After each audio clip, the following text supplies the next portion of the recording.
For generations, the post office has been part of the community. But how much longer can the post office survive?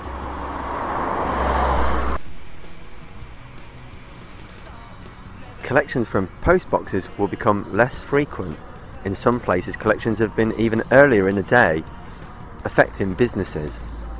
Will it get worse in the future? Government departments are partly blamed for the post office's demise. Instead of supporting the post office, the departments have been taking business elsewhere.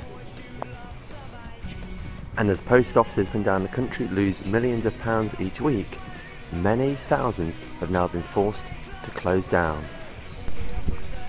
In what can only be described as backdoor privatisation, Crown offices like this one in Coventry being sold off and moved into stores like this. WH Smiths will be now doing post office work, but the workers who worked at the post office will be forced to either move here with reduced working conditions and less wages. How can stores like WH Smith offer the same service as the post office? This is the Bishop Street sorting office that has been home for Royal Mail deliveries and for processing in Coventry for 31 years. Opened up by the Queen 31 years ago, it is the largest sorting office of its kind in the country. And now, after 31 years, Royal Mail want to close it down and move all the mail to Northampton, only to ship it back again for deliveries each morning. Hundreds of workers are going to be affected, as women who work 6 till 10 in the evening will be forced to relocate or leave the business. How can Royal Mail justify this?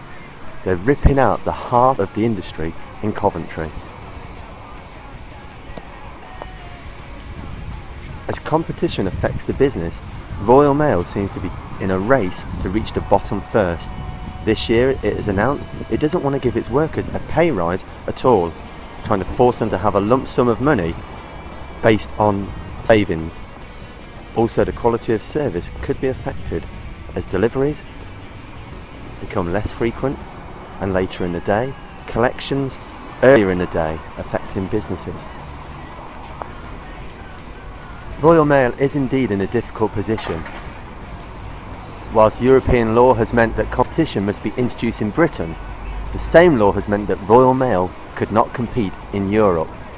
Countries like Germany are trying to withhold competition enter into their market, whereas German delivery companies and Dutch companies and any other company has been able to come into the UK and compete for business. This has affected Royal Mail in an adverse way. And now, could this be the end of Royal Mail as we know it? Could your deliveries be affected? Only time will tell.